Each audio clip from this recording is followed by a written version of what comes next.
We start?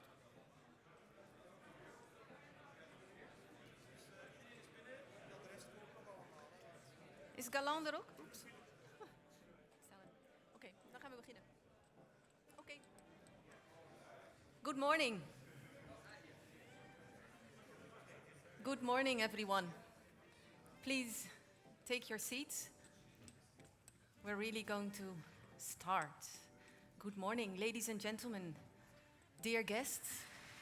Very, very welcome to the European Automotive Forum 2016. My name is Sigrid de Vries, and I will take you through the program of the day. I will lead you through the packed program. I'm a communications consultant with my own company, and I've been working with and in the automobile industry for a long time. I'm really delighted to be your companion, your host today. The European Automotive Forum is celebrating a milestone.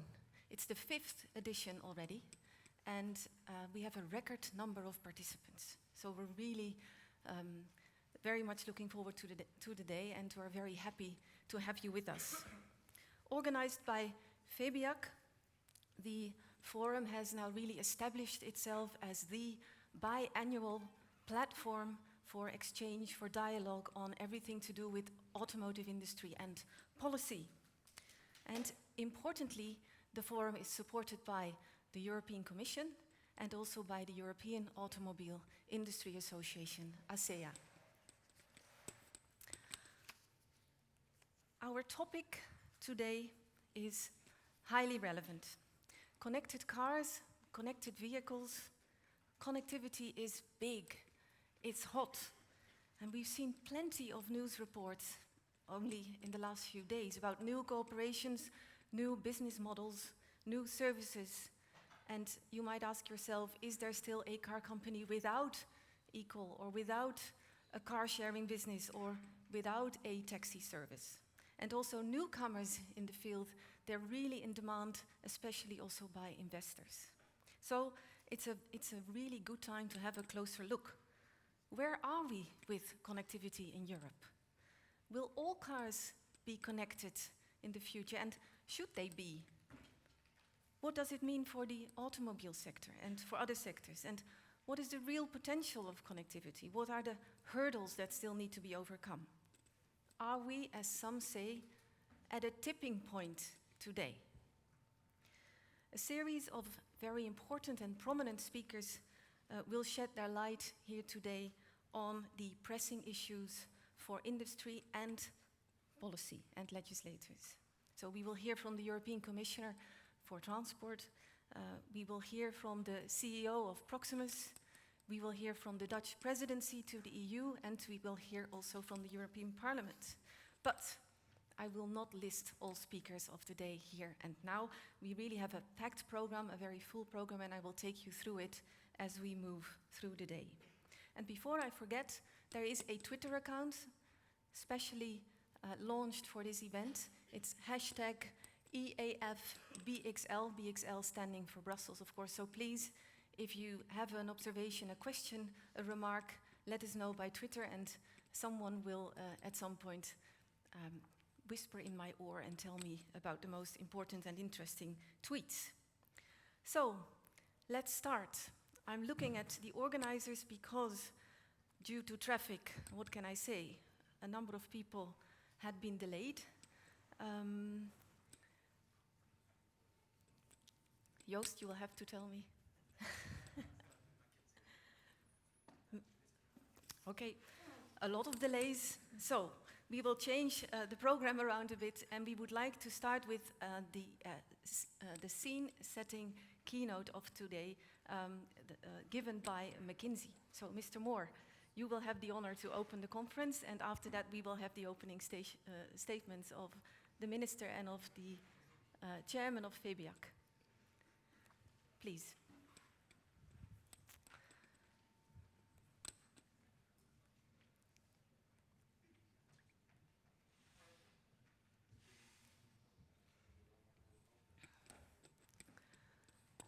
Now, the technicians will put the... Yes, there we are. Okay, let me briefly introduce you, Mr. Mohr, so everybody knows who you are, and we can continue with our program. Okay. Mr. Mohr, you've been in consultancy with McKinsey for more than 20 years, and you will now provide us, we hope, with a lot of food for thought. The European premiere of your firm's latest study on the automobile industry, the first European presentation of new data and insight, and really an intriguing outlook towards 2030. I read in the study, digitization and new business models have really revolutionized other industries, and automotive will be no exception. So I think that's a very good way to start your presentation. Let's now listen to Dr. Mohr.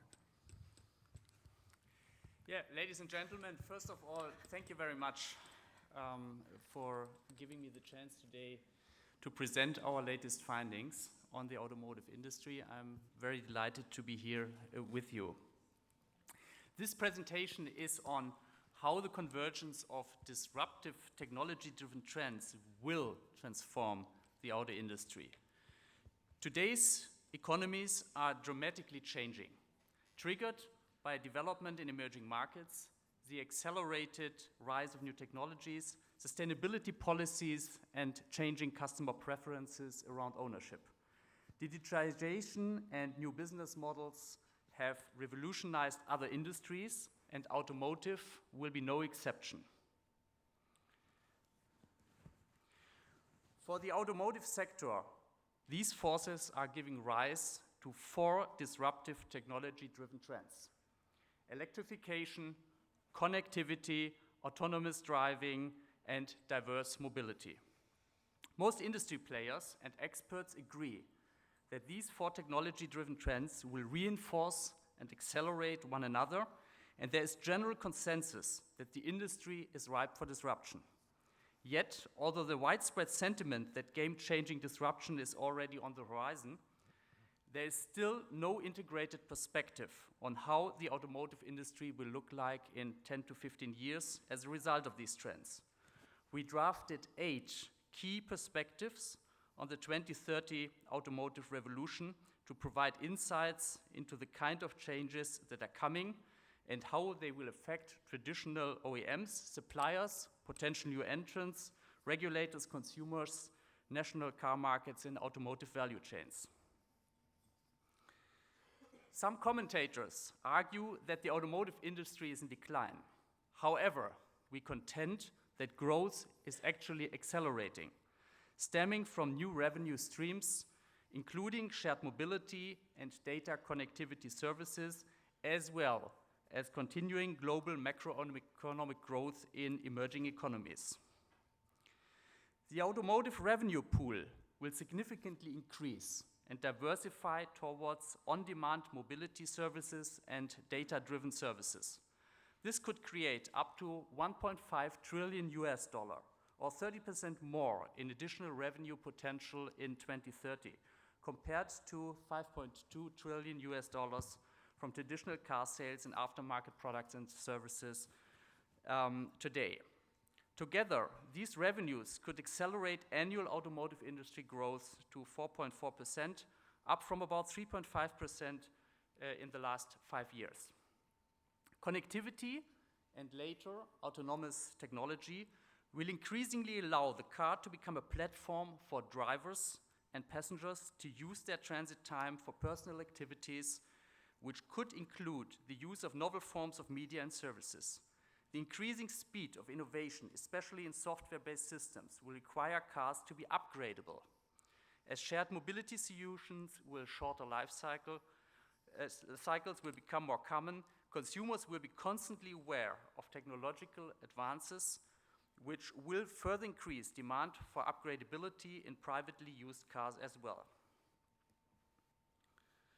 Overall car sales will continue to grow, but the annual growth rate is expected to drop from the 3.6% of the last 5 years to around 2% annually by 2030. This drop will largely be driven by macroeconomic factors and the rise of new mobility services such as car sharing and e-hailing.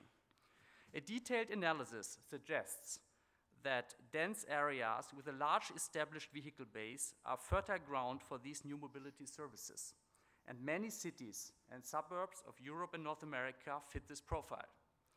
New mobility services may result in a decline of private vehicle sales, but this decline is likely to be partially offset by increased sales in shared vehicles that need to be replaced far more often due to high utilization and the related wear and tear. The remaining driver of growth in global car sales is the overall positive macroeconomic development, including the rise of the global consumer middle class. As established markets are no longer expanding, growth will continue to rely on emerging economies, particularly China and India. When considering the potential for industry transformation, consumer preferences and behavior are an important starting point. We believe the disruptive technology-driven trends have the potential to fundamentally change the relationship between the consumer and the automobile. Consumer preferences, tightening regulation, and technological breakthroughs add up to a fundamental shift in individual mobility behavior. Individuals increasingly use multiple modes of transportation to complete their journey, and goods and services are increasingly delivered to, rather than fetched by, consumers. As a result, the traditional business model of car sales will be complemented by a range of diverse on-demand mobility solutions, especially in dense urban areas that proactively discourage private car use. Consumers today use their cars as all-purpose vehicles, no matter if commuting alone to work or taking the whole family to the beach. In the future, they might want the flexibility to choose the best solution for a specific purpose, on demand and via their smartphones. We can already observe significant early signs that the importance of private car ownership is declining and shared mobility is increasing. In the US, for example, the share of young people, 16 to 24 years, that hold a driver's license dropped from 76% in 2000 to 71% in 2013, while the number of car-sharing members in North America and Germany has grown over 30% annually over the last 5 years. The shift to shared mobility, enabling customers to use the optimal solution for each specific purpose, will lead to new segments of specialized vehicles designed for very specific purposes. For example, the car park for a vehicle specifically built for e-hailing services. It is designed for high utilization, robustness, additional mileage, and passenger comfort would already be millions of units today. And this is just the beginning. As a result of this shift to diverse mobility solutions, up to 1 out of 10 new cars sold in 2030 may likely be a shared vehicle, which could reduce private use vehicles, in effect partially offset by a faster replacement rate for shared vehicles. This would mean that more than 30% of miles driven in new cars sold could be from shared mobility. On this trajectory, 1 out of 3 new cars sold could potentially be a shared vehicle as soon as 2050. We also see an increased role of connectivity in consumer preferences, with significant jumps in willingness to switch manufacturer and to pay subscription fees between 2040 and 2015. However, there are significantly different regional preferences that must be kept in mind when considering the consumer. For example, for data privacy and protection, OEMs are more trusted in Germany than in China. Understanding where future business opportunities lie requires a more granular view of mobility markets than ever before. Specifically, it is necessary to segment these markets by city types based primarily on their population density, economic development, and prosperity. Population levels are growing most significantly in low-income cities, while higher-income cities remain relatively stable. Across those segments, consumer preferences, policy and regulation, as well as the availability and price of new business models will strongly diverge. In megacities such as London and Shanghai, for example, congestion fees, a lack of parking, traffic jams, etc., mean car ownership is more of a burden for many, and shared mobility presents a competitive value proposition. Such cities also provide sufficient scale for new mobility business models. By contrast, in rural areas where low density creates a barrier to scale, private car usage will remain the preferred means of transport. The impact of urbanization, macroeconomic growth, and mobility behavior means that city type will become the key indicator for car sales, replacing the traditional regional perspective on the mobility market. By 2030, the car market in New York City will likely have much more in common with the market in Shanghai than with that of Kansas. Autonomous technology and electrified powertrains are generating plenty of interest, and we will see strong long-term potential. However, the extent of diffusion over the next 15 years will depend on overcoming a wide range of barriers. Fully autonomous vehicles are unlikely to be commercially available before 2020. Meanwhile, advanced driver assistance systems, ADAS, will play a crucial role in preparing regulators, consumers, and corporations for the midterm reality of cars taking over control from drivers. The market introduction of ADAS has shown that the primary challenges impeding faster market penetration are pricing, consumer understanding, and safety and security issues. The technological challenges are not insignificant and will likely drive the delay between conditionally autonomous vehicles, which allow the driver to cede control in certain situations, which is level 3 according to the National Highway Traffic Safety Administration, and fully autonomous cars, which require no driver intervention for the entire trip, level 4.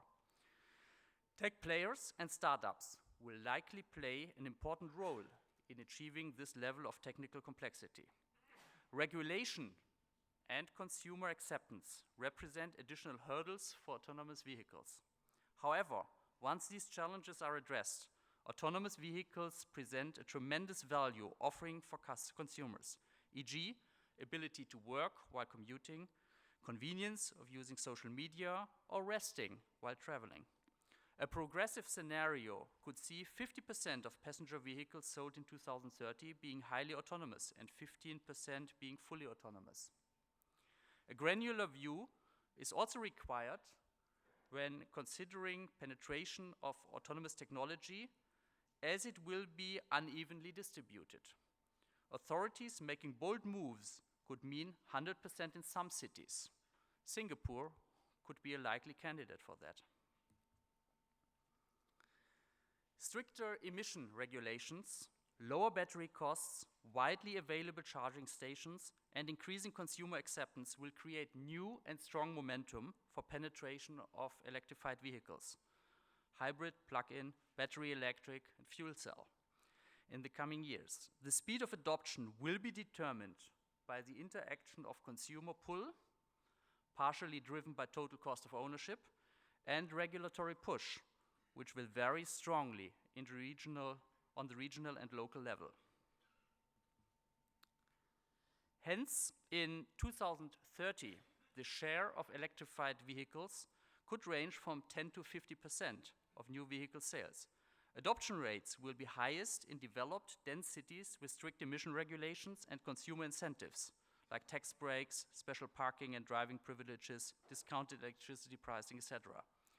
Sales penetration will be slower in small towns and rural areas with lower levels of charging infrastructure and higher dependency on driving range.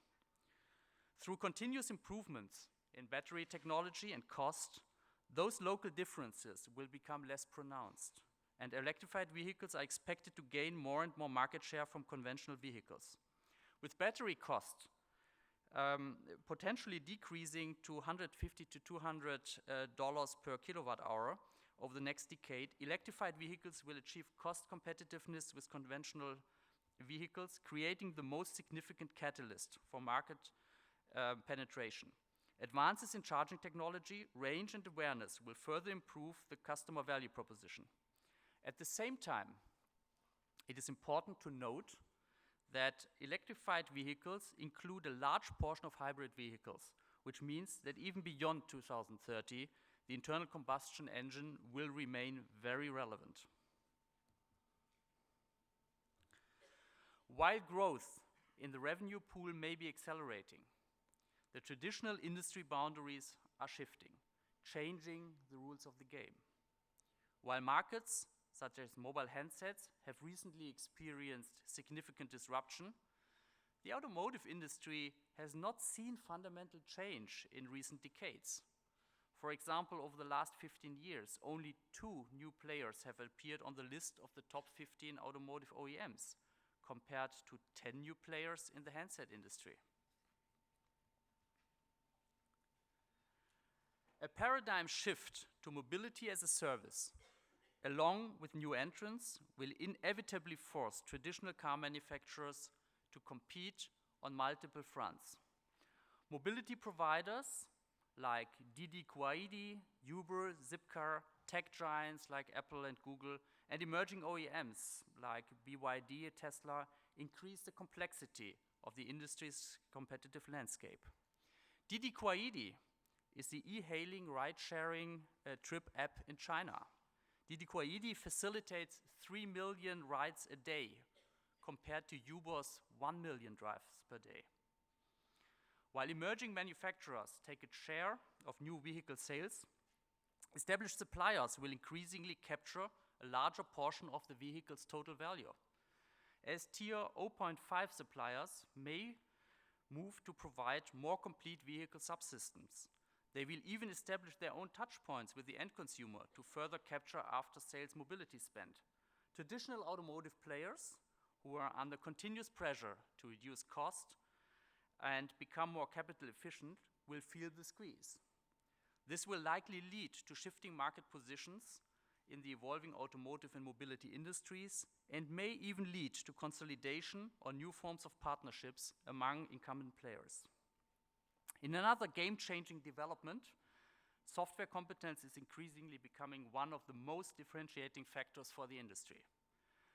The program code for the modern car has approximately as many object instructions as an aerospace flight control system. Software will be used to deliver a wider range of features and services, including mobility services, advanced safety location-based services, in-vehicle content, and remote analytics. Partnerships across technologies and services will grow the user base and reduce costs, leading to increased value for consumers. These partnerships also serve to solidify rising connectivity ecosystems. Automakers need to be strategic about which parts of the connectivity ecosystem they control in order to profit from connectivity and keep the vehicle itself from becoming a commoditized content platform. However, as cars are increasingly integrated into the connected world, automakers will have no choice but to participate in the new mobility ecosystems that emerge as a result of technological and consumer trends. Diverging markets will open opportunities for new players who will initially focus on a few selected steps along the value chain and target only specific economically attractive market segments and may expand from there. While Tesla, Google, Apple, Baidu, and Uber currently generate significant interest, we believe that they present just the top of the iceberg. Many more new players are likely to enter the market, especially startups and cash-rich high-tech companies. These new entrants from outside the industry are also wielding more influence with consumers and regulators. It is generating interest around new mobility forms and lobbying for favorable regulation for their new technologies. Similarly, some Chinese car manufacturers with impressive sales growth recently might play an important role globally by leveraging the ongoing disruptions and leapfrogging established competitors.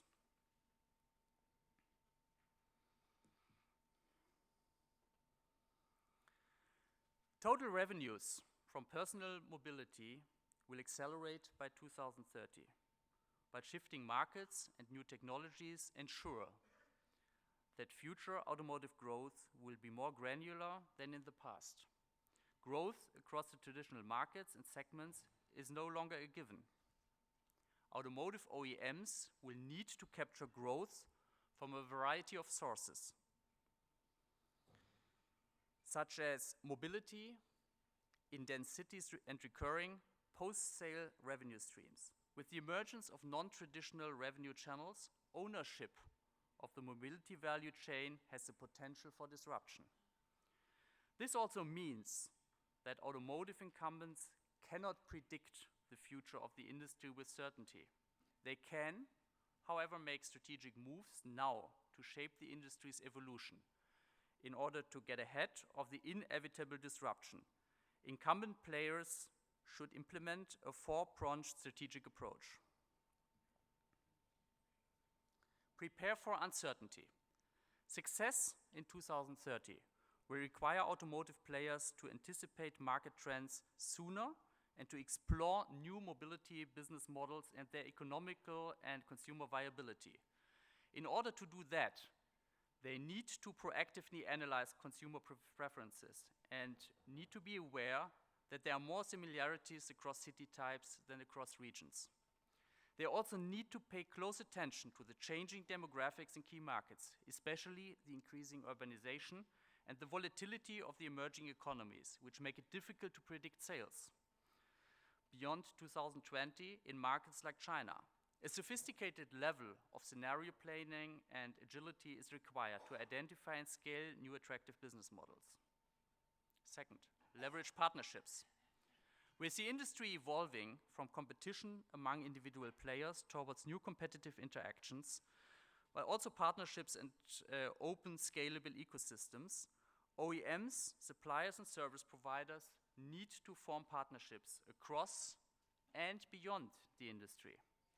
They need to benefit jointly from sharing the cost of electric and autonomous vehicle technology and the necessary infrastructure. Those partnerships should also engage governments to develop regulation and architectures for new mobility solutions together. This also extends to joint efforts in public outreach for consumer education of the benefits and challenges of new technologies. However, despite collaborative efforts, OEMs in particular need to maintain control over their individual value creation and success in the emerging ecosystems. Thirdly, drive transformational change. As the entire industry is undergoing transformational changes driven by the four key trends, players must adapt their organizations to facilitate greater internal collaboration. Internal processes need to reflect that software is the key enabler for innovation and new business models. This requires strategic decisions regarding how to acquire the necessary expertise and whether this will be built up internally through hiring or outsourced to external vendors. A two-speed R&D model is needed to catch up with short-term market trends and enable life-cycle product upgrades. This has to cover the needs of hardware longer lifecycle, as well as the shorter lifecycle requirements of software and business development. Fourth, reshape value proposition. To retain their share of the automotive profit pool, OEMs need to find the right strategy for differentiating their products and services, which largely means evolving their value proposition from hardware provider to integrated mobility service provider. Product differentiation should be pursued through a digital end-to-end user experience with a customer focus similar to software companies, keeping products attractive throughout the life cycle. Given the trends towards centrally operated fleets, or shared vehicles, OEMs also need to further strengthen B2B sales and large-scale aftermarket services for their businesses. Conclusion. The future of the automotive industry presents many challenges, but also many new opportunities. To become a driver of change and benefit from the disruption that new players will bring, our 4 priorities highlight that incumbent players need to make fundamental and strategically vetted decisions now. The automotive industry is far from a state of decline. In fact, we believe its biggest moments are still to come. Thank you very much. Thank you. Thank you very much for giving this wonderful presentation. And let's now, if you take your seat on the first row again, let's now please catch up. Because as I said in the beginning, and I've seen many new people arriving, some of our speakers were delayed, so we had to change a bit in our program. I would now like to catch up, as I said, with our opening statements, and first ask the chairman of FEBIAC to come to stage, please, and deliver his opening views. Mr. Van Kan, as I think many of you know, is one of the leading representatives of the Belgian Business Society. He's highly respected. He has a really visionary set of mind. He has an impressive history with executive roles in various Belgian companies, and he also has an extensive experience in the automotive industry. He was the CEO of Detlev Mohr, the importer of the Volkswagen brands, until becoming chairman of FEBIAC in 2011. Mr. Van Kan is really known for speaking his mind and offering very clear and often thought-provoking opinions. He will now share his views with us on the rapidly changing connected landscape and on his ambitions for Belgium. Please. Thank you. You said it, it will be disruptive this year. Mobility helps us to be disruptive, so sorry, but I was a bit late because of not increasing speed of innovation, but really not increasing speed of mobility.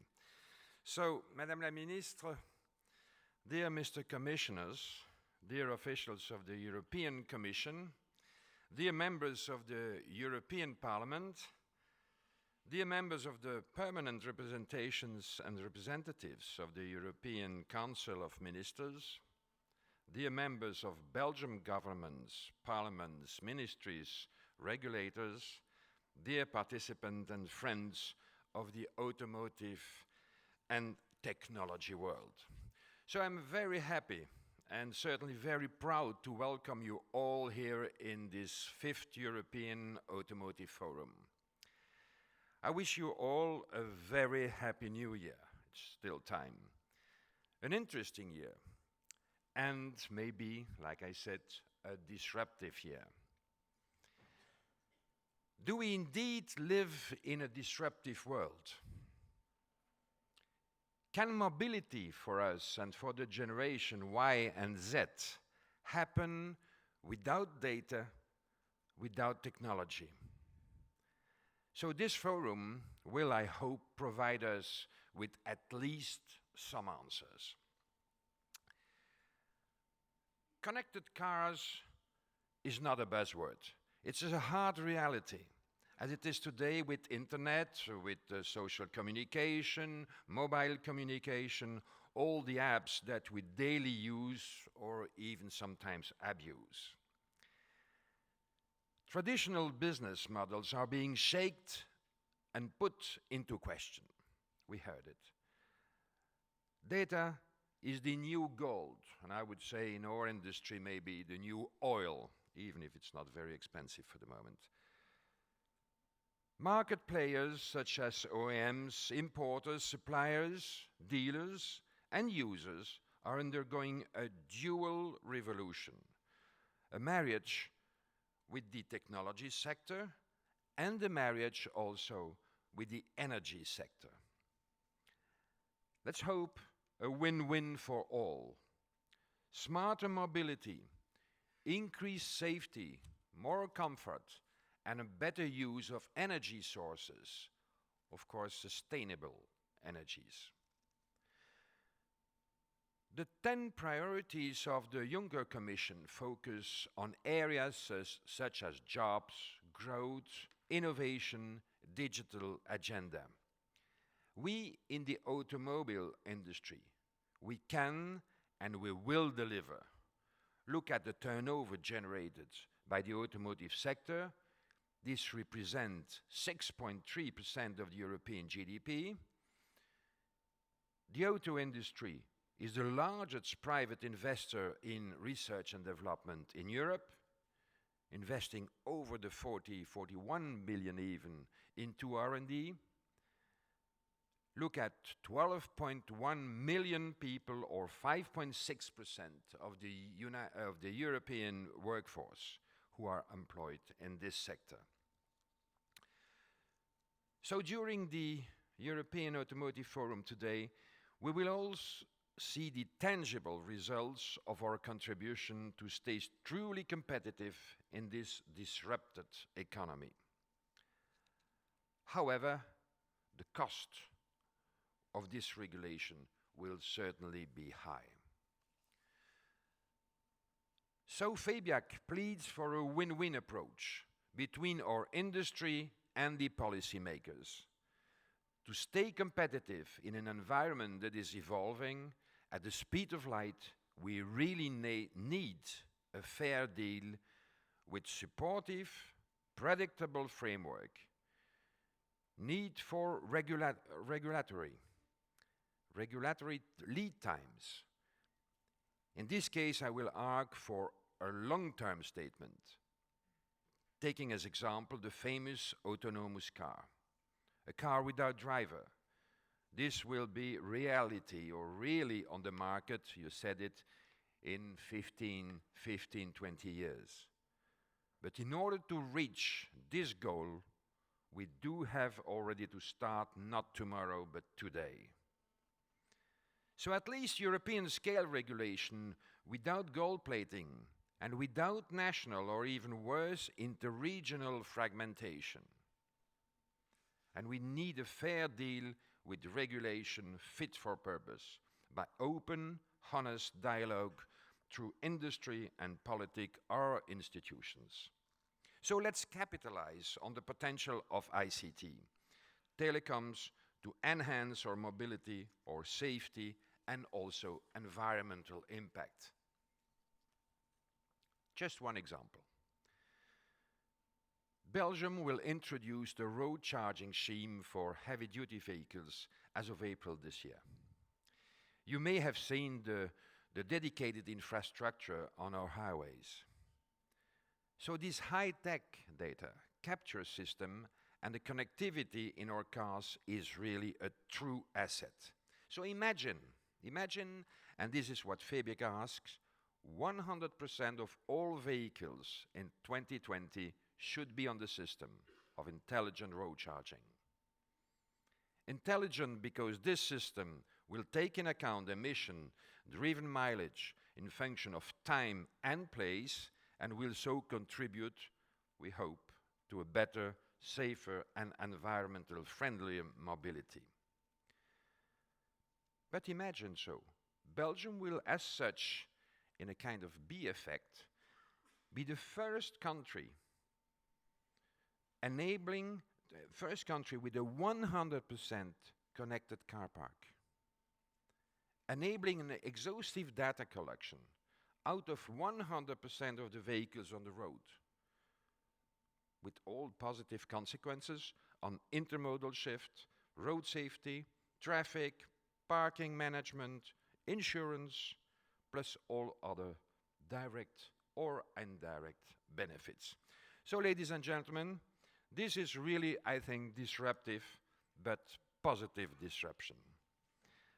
Again, let me thank you for your presence, and I wish you all a 100% connected and interesting day at our European Automotive Forum. Thank you. Thank you. Thank you, Mr. Van Kan. Please. A 100% connected car park for Belgium. I would now like to give the floor to the Belgian Federal Minister for Mobility, Mrs. Jacqueline Galant. If you could come to stage, please. Mrs. Galant is from the party of the current Prime Minister of Belgium, and she was an advisor to Louis Michel, then the Minister of Foreign Affairs and later European Commissioner before. She was elected in the Walloon Regional Parliament in 2014 and soon after appointment in the federal government. As a federal minister, Mrs. Galant is in charge of all transport in Belgium, including flight air control, the Belgian railways, and of course road transport. And she approaches her task very seriously and objectively. And she's known to carry all modes of transport very close to her heart. I was told, for example, that you are learning to ride a motorbike currently. And she also likes cars, I was told. She's been a loyal visitor to the motor show for years. As mayor of a small town in your local area, you are really well aware of the mobility constraints of people in their daily lives. And as a minister, road safety is a particular priority. You presented last week a 10-point, very ambitious plan on road safety, improving road safety in Belgium. Connectivity and intelligent transport are a priority for the minister as well. And she will now tell us what she has in store for Belgium. Please, Mrs. Galant. Thank you. Violeta, ladies and gentlemen, it's a pleasure for me to be here with you today. This year and in the coming years, connecting cars, intelligent transport systems, Internet of Things, autonomous vehicles, and open data will be recurrent terms in the field of transport. And I think this is a good thing, especially regarding the challenges the political leaders are facing. I give you some examples. The improvement of road safety, the reduction of the environmental impact of the road sector, and also the battle against congestion. In Belgium, the perspective in these three fields are negative if politicals don't change. That's why the political leaders have the responsibility to find solutions to these issues which put a strain on your economy and on the sustainability of your model of society.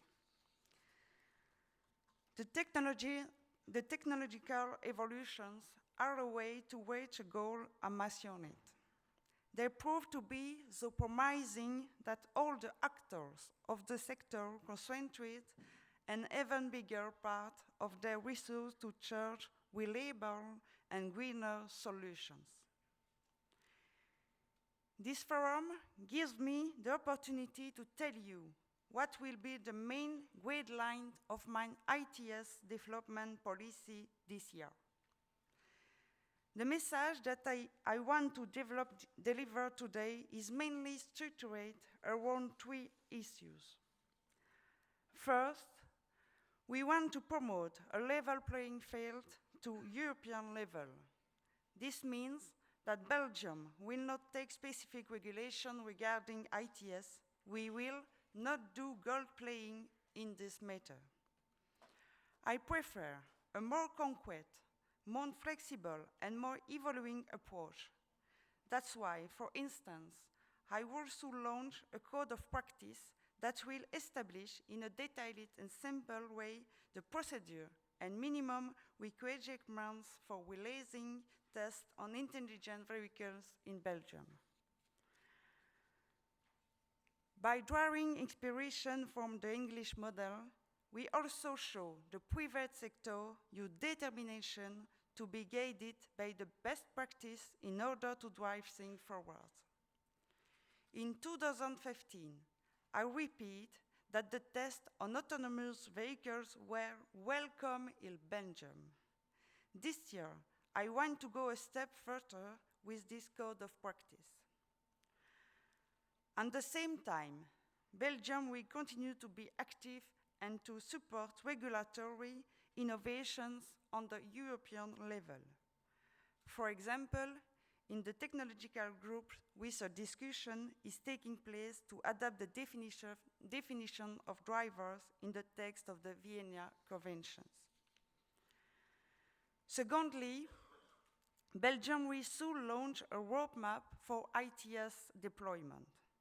It will be a clear and predictable frameworks for the worker industry. The objective is twofold: encourage the historical car maker to stay and to invest in Belgium, and stimulate a web of technological startups and companies which possess and know and a highly qualified workforce. In order to draw up this roadmap, which we will call the National ITS Plan, a working group made up by the different concerning federal and regional administrations will soon be created. The legislation created this working group will be submitted to the Council of Ministers before the end of January, which proves once again my determination to put Belgium on the ITS map. The aim is to present a global action plan that defines a schedule as well as systems and common interface applying for different means of transport. This project is also related to the intermodal platform that I created. This platform is funded development in integrated transport offer from the railway system onwards. This year, we also be dedicated to the revision of traffic regulations. During the drafting process, I will consider as much as possible the evolutions in the sector of road transport. The first message I would like to deliver today is of a different nature. Indeed, as the Minister in charge of road safety, I notice that more technology inside the vehicles often goes together with more distraction for the driver.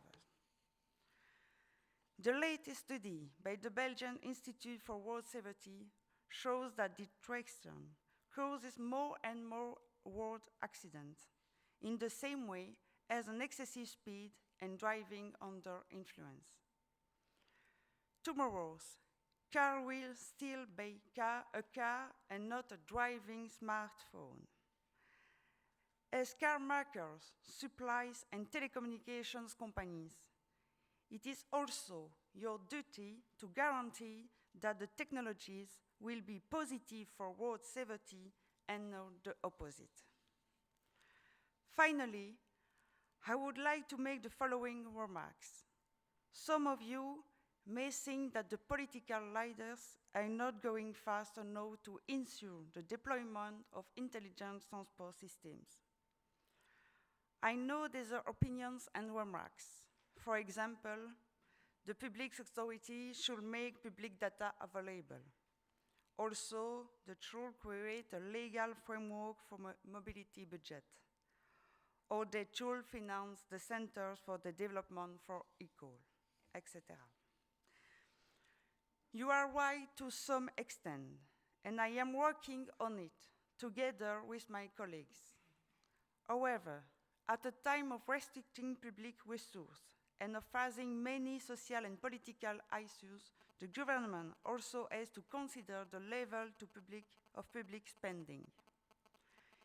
Given this reality, your collaboration is especially important since those technological subjects will have to be dealt within the different governments and the administrations even more than they do today. That's why an important forum like this one, a forum that gathers many game changers, in an extraordinary expert opportunity to elaborate together effective solutions to environmental problems, to road safety problems, and to congestion problems. I would like to thank FEBIAC and the European Automobile Manufacturer Association for offering us this opportunity today.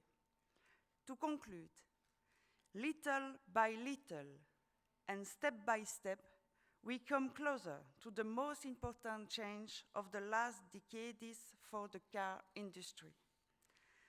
Let's continue your collaboration this year so that together we can deal with the main opportunities which will open a new mobility era for more fluid, safer, and greener driving.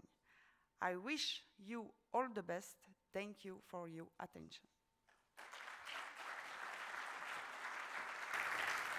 Thank you very much, Minister. Wow. A national roadmap for ITS and a code of practice for enabling tests with autonomous driving. That sounds really promising. We will now hear from the European level of policymakers. So I would like to call on stage, in the interest of time, Mrs. Bulc, Commissioner Bulc for mobility, but also the representative of the Dutch presidency to the EU, Mr. Frequin, and also Philippe de Backer, who is the MEP, who will be talking to us shortly. European regulators really will have to navigate the shifting landscape as well, trying to set the right framework conditions for drivers, citizens, businesses, and society at large. Mrs. Bulc, Commissioner Bulc, comes from Slovenia, and she has an extensive background in business and management. She turned politician with a passion for sustainability and innovation. She is a thought leader and a speaker and author on organic growth of organizations, on progressive sustainable models, on innovation ecosystems, and social entrepreneurship. And she actually studied information technology and computer science. As a commissioner, she started with real energy, I think we've all noticed. She embraced the Vision Zero, a campaign aiming to ultimately eliminate accidents on the roads. She is also a strong promoter of intermodal transport, and she is championing currently a massive effort in the field of ITS and cooperative intelligent transport systems. So I'm delighted to now give the floor to Commissioner Bulc and hear her views on the benefits and challenges of intelligent transport. Please. Thank you very much.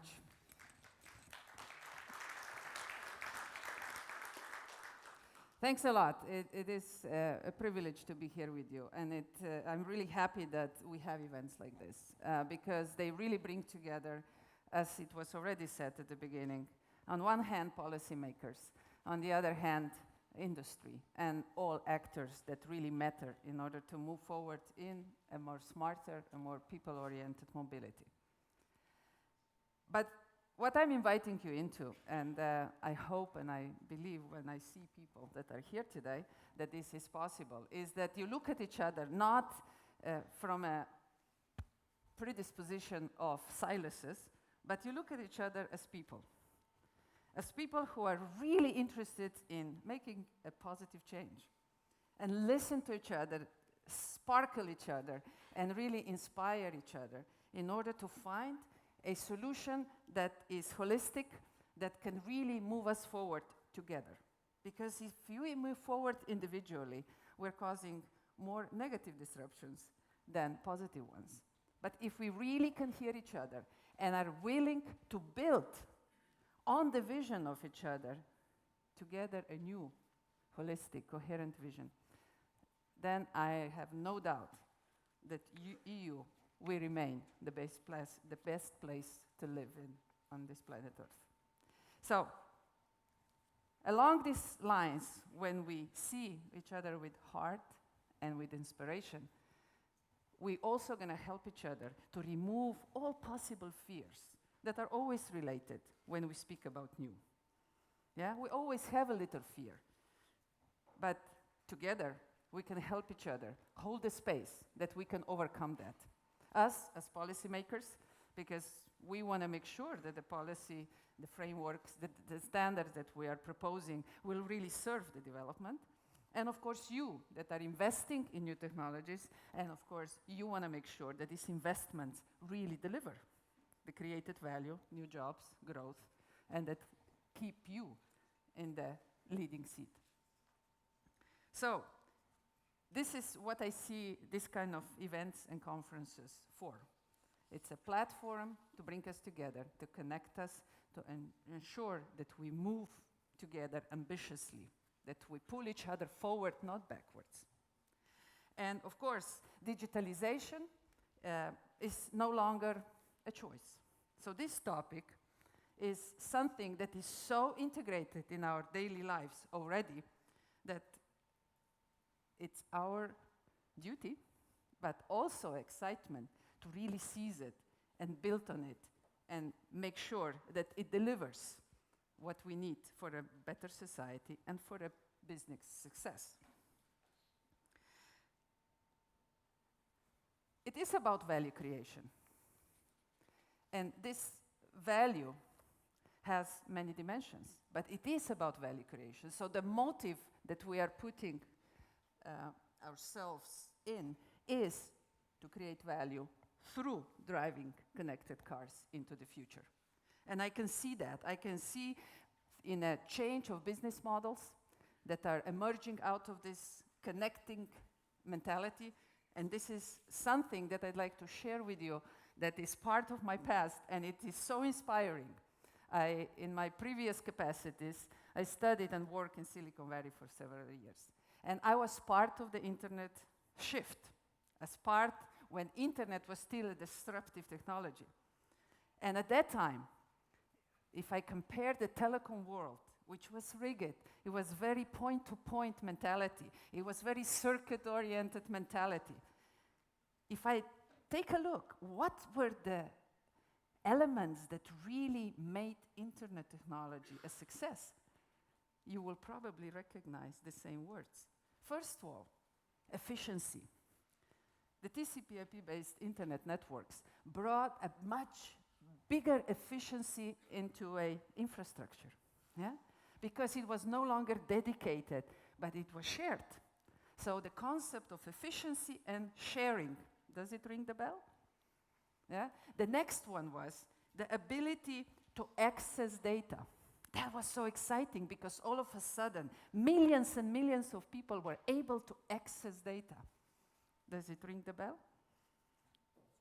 Yeah? The next one, it was about inclusion.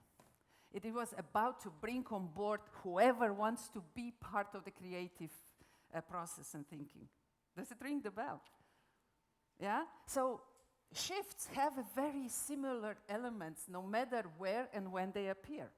So if we recognize this, there's new elements that are coming through the connecting vehicles and the new digital era in transport as well. They have similarities of shifts that were happening in the past. So let's build on them. Let's not forget that the core philosophy behind the connecting car is efficiency, is inclusion, is data sharing, is availability, yeah? And let's see where does this take us. Let's see how we can build then new business models based on that. And transport has been so much encouraged by all these new moves. There was hardly no digitalization in transport about 5 years, 6 years ago. And now we are moving into it everywhere. We are moving in railways, in aviation, in maritime, in inland waterways, and of course on roads. And this is exciting because this is fresh, new field where we can capitalize the benefits. So digitalization is no longer a choice. So what are the benefits that really digitalization is bringing? Based on these classical characteristics of shifts, look at this, the benefits the connected vehicles are bringing directly to the industry and, of course, to the society. First, optimization of traffic flow, of course, yeah?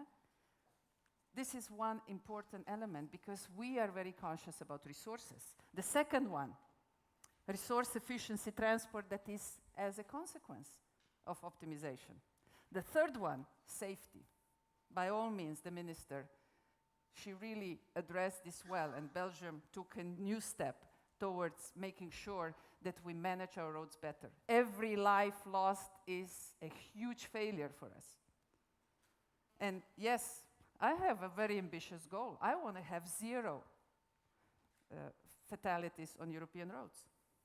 Today, every day, 70 people get killed in Europe on roads. And this is what connecting vehicles are to me. The motivation to achieve this very ambitious goal. Next one, inclusive transport. Imagine people today, older generations, we don't want them on roads anymore. Yeah? Because we're afraid that they're going to cause accidents. But this new type of technology brings an incredible dimension into elderly segment of our citizens, which is growing in Europe. The mobility, they will be independent again. They will be able to move around without our help. They will be really happy because it doesn't feel good to be dependent all the time on other people. And the same applies to disabled people. These new technologies that are coming on board are so promising for the segment of the civil society that's been on the edge because of inability to move on their own. And this is what excites me about these new technologies. And of course, out of that, new services will develop, new business models will emerge, and new opportunities, especially for SMEs. So we are at the verge of a very important opportunity to bring big corporations in the ecosystem with small SMEs, because they can enter the market on the entry-level point that we, with digitalization, really created. And this is exciting too, because it means many more innovative ideas, many more exciting new emerging technologies on the edge, where before it was closed for a lot of people in Europe, because they couldn't have access. But now they will, because they can start small, and big corporations can really profit from that, because they're going to do the job for them. They're going to fail and try and fail and try, because that's entrepreneurial spirit. And when something is good, they will be able to sell to bigger corporations, that they can do economy of scale and volume. And this is exciting for me. And that's what digitalization is bringing also to industry that is engaged in road and automotive industry. So, the good question now is how to make it work. Yeah, what are the elements of success? And of course, the first one, and it's good to say, I love money. It is about investments. Yeah, we need it. It is about investments, and I love to generate money. There are many people who love to spend it, but I love to make it. Yeah, and of course, investments are the key element of really creating value and creating also the opportunities for growth. And I can tell you, and this is a good position to be in, because I can share with you opportunities for the investments that are available on an EU level. First, you all know about Horizon 2020. In this period, development period, we have 144 million euros for road transport automation and ITS. You could argue that it's not enough. I agree. But it is a very good start. And if we prove that this sector can deliver, next development cycle will be stronger. So please be active. Please use this money, show that we can do something together, and we will then fight for a bigger budget in the future. The other mechanism that is already available, and it is already very active, is so-called CEF mechanism, to ensure that good things are happening on the European backbone, transport backbone. And here it's over 170 million euros available for infrastructure investments related to digitalization, to new opportunities, to emergence of new. But what excites me most is the new mechanism that we introduced this year, which is so-called EFSI, or better known as Juncker's plan. This is a plan that allows the blending of all different types of financial mechanisms with the European Union guarantees. Yeah, European Union is willing to enter a more risky projects that normal banks would not enter, and we would like to support the emergence of these a bit more risky, a bit more ambitious projects, and make sure that they can happen. And I'm happy to say that already in the first year, we were able to engage a private capital into the 8 European transport infrastructure projects. We generated altogether 1.6 billion euros of additional investments that altogether, from EU, altogether, 6.7 billion euros of new fresh money was deployed in infrastructure only in 1 year. This is encouraging news. So, next one, so besides money, of course, we need standards. And we need regulatory frameworks. And here we are here to listen.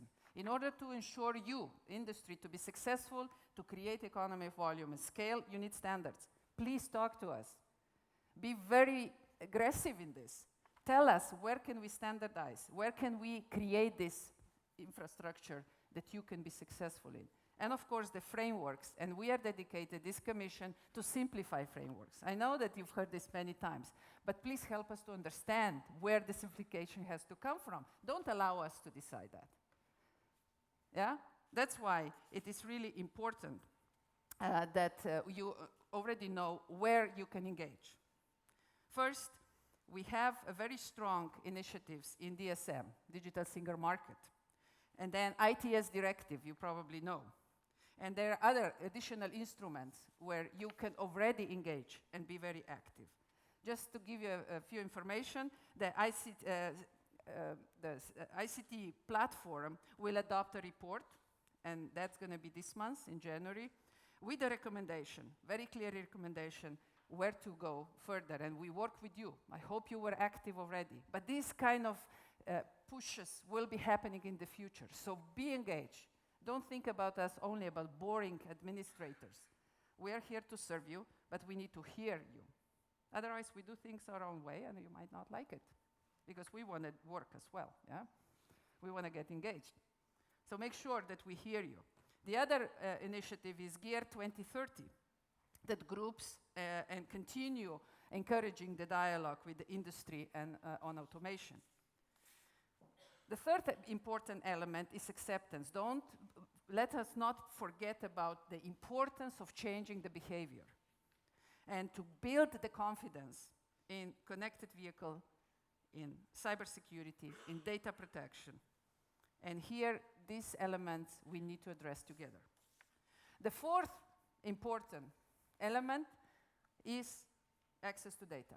I know that this might be the most controversial ones, but it is also the biggest opportunity. Remember, late 80s, beginning of 90s, what internet brought and why it was successful. Because it allowed access to data to pretty much every citizen. So please keep that in mind. Don't be afraid. Because allow others to grow, because you're going to grow with it. And do cross-connectivity, horizontal connectivity. Services and solutions will be the future of value creation. So connect with the right people, connect with the right companies, and make it happen. Integration with other modes, it's a high on our priority. So that's why I'd like to share with you a little stack, which I was missing in transport, to see what are the layers in which we can horizontally connect. And one is the infrastructure, but the second, very important for any kind of future growth, is data. And this is where we're going to be seeking the most of standardization and simplified frameworks that we can ensure commodality and interoperability. This is also the core for integrated logistics that is so important for European economy. Yeah? It represents 10 to 15, sometimes even 30% of the costs. So we need to make sure that it's really effective and good. And at the same time, these different services going towards seamless door-to-door mobility are emerging, and we need to support them. So please think horizontally, see how we can connect on different layers, and we will make sure that there will be decoupling of these layers, competitiveness on each layer individually developed, yeah? And you do the integration on a vertical level with your partners. So, at the end, let's see where are we now? So, first, cross-sector partnership is high on our agenda. Good examples, Airbus here and similar organizations that are really, really powerful in justifying how important it is to work on EU level together, how important it is that we connect horizontally, that we bring member states together, that we bring industry together, and these are success factors now. And let's build on these good practices. Second, very important that 3 commissioners are working now together. And yes, we work together. Seriously, Biankowska, Oettinger, and myself. Why? Because we have to bring all these 3 elements together. Yeah? ICT in a sense of car and intelligence and telecommunications, infrastructure, and of course the industry. And these initiatives that are happening in these 3 different portfolios slowly are merging together. And keep us honest, push us that we really come up with these horizontal solutions. And this is going to be the core advantage of EU, because we are not thinking only about a vehicle like some of our competitors. We are thinking much broader about infrastructure and vehicles together, which gives the vehicle much bigger power than if it tries to do everything on its own. So let's seek new solutions right there as well. Yeah? And the last messages, because I realize that I'm running out of time, I will be very short. I really would like to use this opportunity today to encourage you that we work together. This is my core message, that I would like to encourage you to look beyond transport and see transport as part of a bigger solution. And then we will see all these opportunities for higher level services and solutions and intelligent networks. Only if we work this way, we will deliver on the core elements: growth, jobs, global lead. Yeah? And that's what motivates us, and I hope as a policymakers, and I hope you as an industry, that's what motivates us as European citizens. So, we are all part of the shift. Let's make sure that we really enjoy this ride. Thank you. Thank you very much. Thank you very much, Commissioner Bulc, for these very inspiring words. Thank you. We'll now have the immediate opportunity to have a response from the Council with a representative of the Dutch presidency of the European Union. The Netherlands have shown a keen interest, and I'm going to hand to you the Netherlands have shown a very keen interest in connected and automated driving. They have been running several field tests already, and more are on their way. And in fact, the Informal Transport Council in April will be fully dedicated to connected driving. So Mr. Marc Frequin, he was our next speaker. He was appointed Director General at the Ministry of Infrastructure and Environment in Holland recently. He's in charge of mobility. He studied planning and economic geography, and he was before in charge as the Director General of Housing and Energy. So please, if you, yes, it's there, great. Yeah. Good morning. Thank you very much, Minister, Commissioner. Thank you for the opportunity to be here. I think the main reason is that during the Dutch presidency this half year, we have put cooperative and automated driving on top of our agenda, and I will tell you a little bit about that and finding a link between what the Minister already has said and what the Commissioner has told you about. 12 minutes, 12 slides, and trying to be a little bit mobile. Is it okay in the back using this mic? Yes. Thank you very much. Okay. And now I try to push forwards.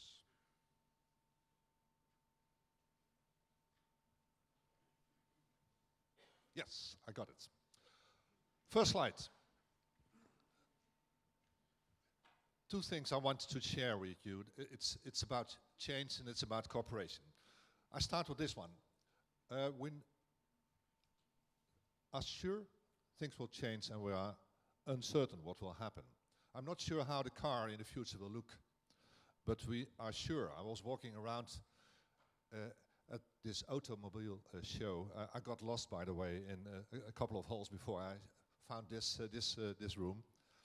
I think the big change that we are facing is that the cars of today, you buy once in the 5, 6 or 7 or 8 years a new car, and you get an implementation of everything that is new. We're heading into the direction that the change is every day, in your car, in your vehicle, in your solution. So that's certain what will happen. But we're not sure how it will look upon. There's a small joke in my country about, we're not sure about the car, but we are sure who will be in the front row. I suppose you know the one. In the front row you will have a dog and a driver. The question is, why has to be a dog in the front row? The dog has to make sure that the driver doesn't touch anything in the car. So that's clear. But what is the driver doing? And you know, of course. The only reason the driver is in the front row, he has to feed the dog. So that's the change that will take place. And as Detlev Mohr already said, it's about disruption. And the most difficult thing is not knowing how the things will change and what is future is about, but how we manage the change.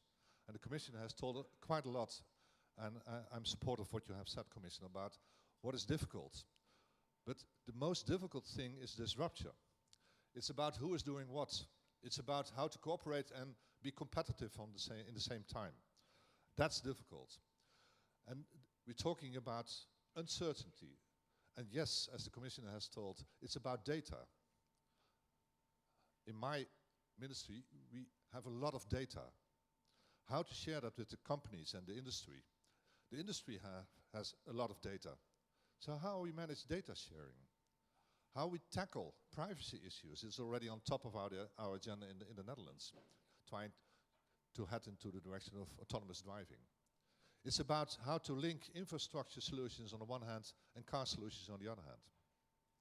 So getting solutions for the future is not developing nice cars, it's to tackle issues in the field of regulation, in the fields of data sharing, it's in the field of IT and mobility.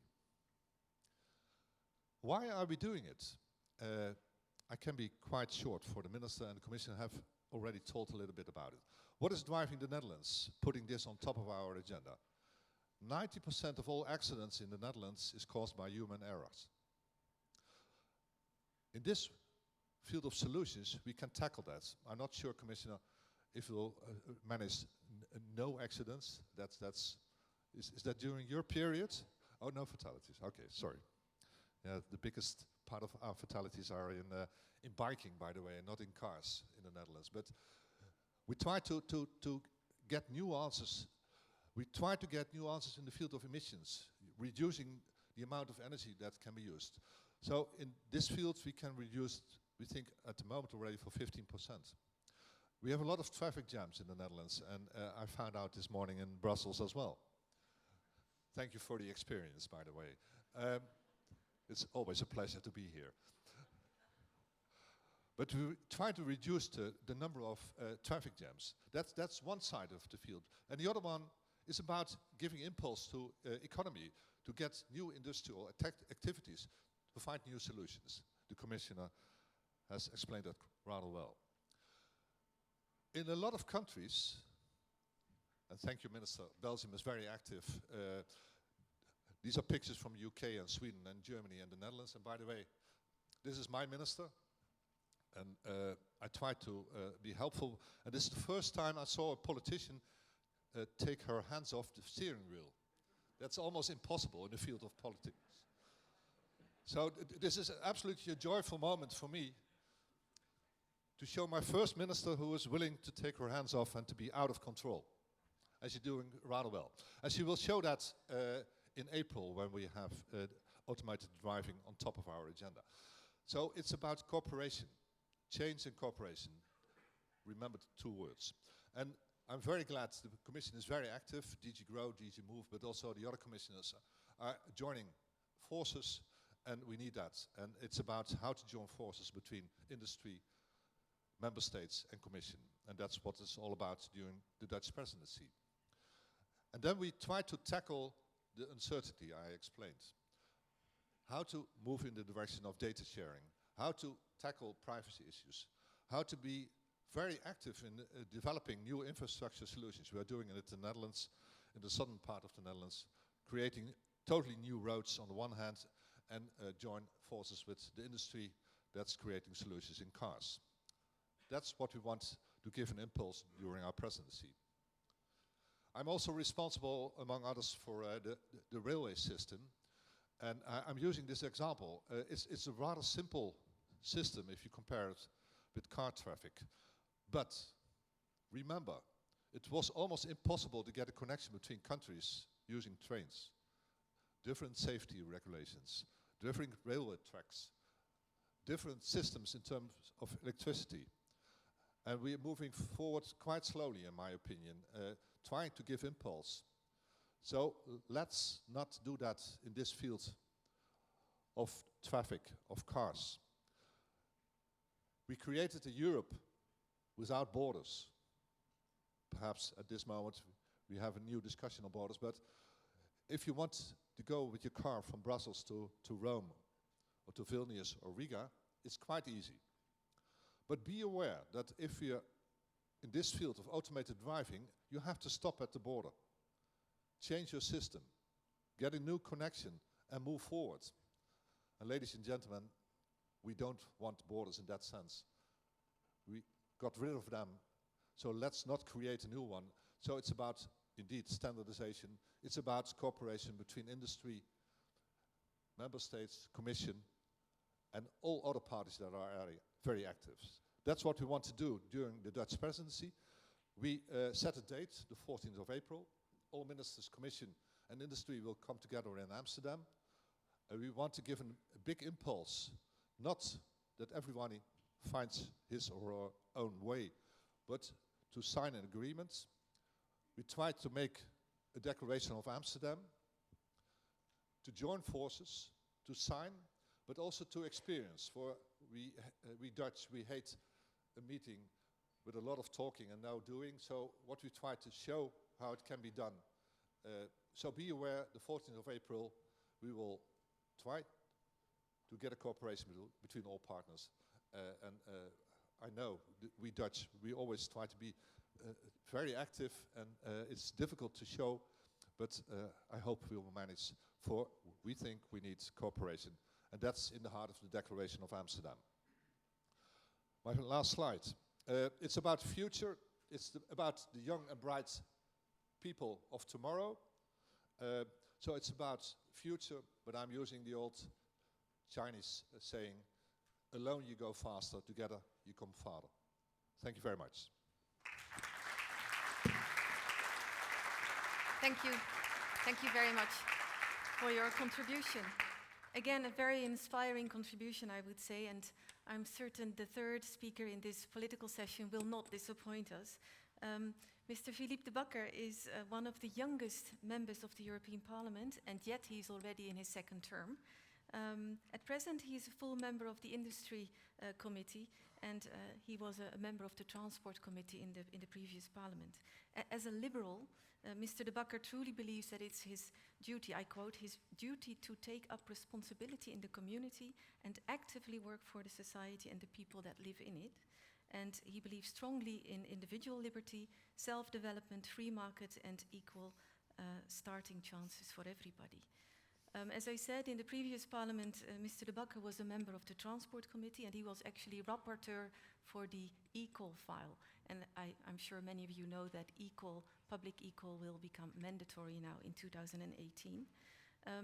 He still closely follows all transport-related files, and he's really a recognized leader on transport policy in the Liberal Party. So we're looking forward to hearing his vision on the current trends and developments related to connected driving. You can pick your microphone there or the handhold. Can I hold this one? Yes, please. Okay, perfect. Thank you for the kind introduction, dear Madam Commissioner, dear Madam Minister. It's a pleasure for me to be speaking here again. I was already a guest at this forum a couple of years ago, and I think it's indeed always an excellent time to talk about new forms of mobility when all the car makers are here together at the auto salon presenting all their new models and also themselves looking to see what the future has to bring. And I think that as car makers think ahead on how to entice consumers and drivers of tomorrow to buy a new car, the world around us is of course changing. The first speaker clearly pointed this out, and it's changing rapidly, and it's changing so rapidly that many of the sayings that we are using here today maybe already are cliches. A new industrial revolution, Industry 4.0, a digital age, connected and networked societies, all buzzwords. And some policymakers still think that they have time to adapt to this. But my point of today is that we're already in the middle of it, and a lot of the tipping points have already been overturned. And so my work as a member of the European Parliament has always focused on the crossroads between innovation, science, industrial policy, and transport. And transport basically is also at the heart of the European Union. It is an area of free movement, without barriers, without borders, and even without thinking about frontiers. And I think that's really what defines Europe. And to ensure that these freedoms really come through and materialize, mobility through development and interoperability of transport facilities is essential. Without mobility, there is no real flow of goods, people, and data between countries. Without mobility, there is no real movement of citizens, of ideas at the heart of Europe. And without mobility, we wouldn't know today's Europe as we see it. And something profoundly interesting is happening today. We do have, I think, a paradigm shift in the mobility and the transport industry. And driving that paradigm shift is really data and analytics. The old industrial revolutions were fueled by governments, a top-down approach. Roads, railways, airports built by top-down organizations, which governments still are. But even airlines and railway companies were operated by the state, even today in some countries. And our traditional organizational structures date really from the 19th century, from the first industrial revolution. They're focused on hierarchy and control. But today we have a completely different situation. We have bottom-up ideas generated by civil society, by companies, by ordinary citizens. They come up with new ways of thinking about transport. They're thinking as consumers. And hence, the world's largest taxi company, for example, doesn't own vehicles. The world's largest accommodation provider and hotel infrastructure provider, Airbnb, doesn't own real estate.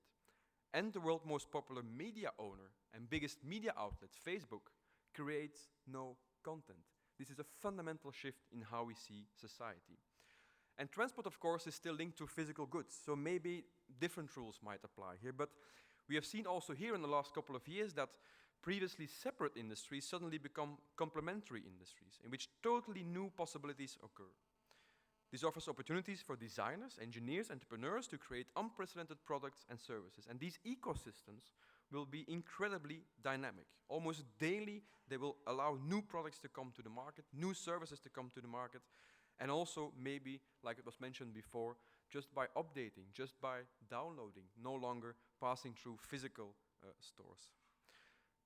So ladies and gentlemen, a connected vehicle network can vastly improve our European transportation system in the area of safety, mobility, environmental goals. And the market for connected cars is driven by megatrends that not only apply to the mobility and car maker industry, but also to an economy as a whole. And so connected cars will reduce traffic jams. They will subsequently also reduce fuel consumption. We will have advanced security features. The first small example was the e-call system, but also real-time tracking of information, direct communication between vehicles and infrastructures.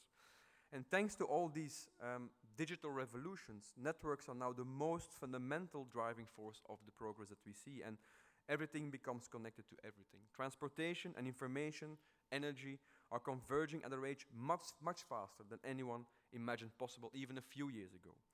And we, meaning government, industry, consumers, must also adapt and adopt this change. And so we are faced with something completely new. We see a fundamental change, and in this new world, in this new economy, information is, in all its forms, becomes digital and becomes really the new gold. Francis Bacon, for example, already said, knowledge is power. And where there is power, there is politics. And so the question becomes, what role should governments, commissions, members of parliament play in this revolution. And I see basically three big areas where we can play a role. First of all, governments must continue to invest in basic infrastructure, be it directly or in public-private collaborations and consortia, or maybe even through licensing. And so the connected car will show digital interactions with infrastructure, with other vehicles and with devices in a manner unlike anything consumers have seen before. And so this requires the necessary functionality and infrastructure to be available, as well as awareness among end users of the capabilities of connected cars. And so investment in infrastructure is needed to allow vehicle-to-infrastructure communication, to allow cars to respond to road signs, to traffic lights. Public authorities also need to step up to encourage the connected car to reach its full potential in that respect. And so I think the minister already pointed this out, that public actors can really accelerate the process by investing, for example, also in other technical solutions. But we also see much more dreamy projects today already out in the market. For example, a Dutch designer, Daan Rozengaarde, created smart roads and glowing highways. Other pilot demonstrations are an effective policy tool to address these kind of points on safety, on efficiency. And by setting up these kind of public-private pilot projects, you really see the capabilities of connected cars in ways that we as policymakers ourselves cannot imagine. And so there are already a number of good initiatives underway. Secondly, we at the European level also need to create the right framework to invest and to innovate and to allow the market to go faster. If we really want in Europe an industry which is vibrant, which is investing in these kind of new applications, you also have to make sure that at European level you put the framework right. You work with the member states to get the implementation of a single market. And the previous two speakers were talking about interactions between industry, the Council, the member states, and the European Commission. I would like to add here the European Parliament for a very specific reason. The European Parliament, at least my role as a Liberal MEP, is to make sure that the Commission does what it needs to do, but doesn't overregulate. And I have to make sure that the member states think in a European way and do not add to the fragmentation that is already in the market today, that we create a truly single market. This is my role as a member of the European Parliament. And I think this is also important for industry to understand that we today see this fragmentation in 28 different member states who are, of course, all trying to adapt to these changes, but we have to do this in a coordinated way. And this is where the role of the Commission, the Parliament, and the member states have to work together to create this truly European legal framework. And we still see a lot of hurdles. And at the European level, I think we are best placed to identify these kind of hurdles, where also the previous speaker mentioned this, and to identify these, but also to remove these hurdles to make sure that we can really work around the fundamental single market which Europe today still is. Thirdly, if data is the new gold, the new currency, we also need a clear framework where we can deal and how we manage these kind of data. And so open data for governments is still a challenge. A lot of data is still locked up within the basements of government or public institutions. Maintaining privacy is key importance for the markets and for the trust of the consumer in these new technologies. And it will help also if we create also here at European level the right framework to take off exponentially this kind of new technologies across the European Union. Part of the responsibility to come up with solutions lies with industry. And so in trying to address these kind of privacy concerns, we have to work together to make sure that we also create a flexible framework allowing new incumbents, new companies to come to the market and also challenge the status quo, which is today sometimes too heavy.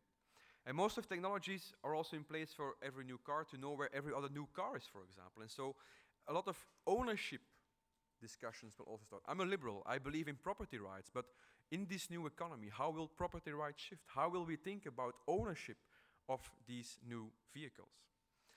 And again, here also we have to think about privacy. If we don't get it right at the European level, also the trust of the consumer will not follow, and hence the industrial revolution that we need in Europe will not take off. And the last key issue, of course, is data security. The more unsafe connected cars are perceived to be by consumers, the fewer end users will want to use it, effectively preventing a strong market uptake. So connected cars are potentially very vulnerable to cybercrime, for example. Malicious input can be delivered through compromised MP3s, for example. And so we also have to think about the security issues when we are going to take the step into a digital age. And there are experts groups who are working on this, which are working on trying to define some of these hurdles, trying to get rid of them, to convince member states and cities to go along with dropping some of their legislation, enabling really a true single market to develop. But of course, we have been implementing these kind of things already for the last 25, 30 years, so sometimes you also have to allow us a little bit of time to implement the change on the floor. And people often are not sure of what might follow, and so that uncertainty is also something that we as policymakers should try to take away. It's the only way that the marketplace can function very well, when we create transparency in the market and when many new and creative ideas can come to the market. So we as policymakers, I think, should focus on progress, making development possible. There are also rules and regulations, like, for example, technical standards, which are opening up markets, which are allowing new possibilities to come to the market and not blocking certain innovations of the market. And so legislation can play a crucial role in economic development for the single market, but also, I think, in establishing consumer trust. And so in many cases, one set of EU rules should replace maybe the patchwork that we see today of 28 different national rules. I know Europe today is going through a very difficult period, but still, I believe that when you see how, for example, Europe is allowing 28 different sets of rules to become one set of rules, it's basically also the biggest project in administrative simplification in the whole world. Not many people look at this like this, but I do from a single market perspective. Ladies and gentlemen, I would like to conclude by saying that the game is only started, it's only on the way. And last week, for example, on the International Consumers Electronics Show in Las Vegas, already the next big thing popped up. The world's first passenger-ready drone vehicle has been revealed. And so your promise 50 years ago to consumers was flying cars. Well, we are getting close. So let's work together, because we know that tomorrow is today. Thank you very much. Thank you.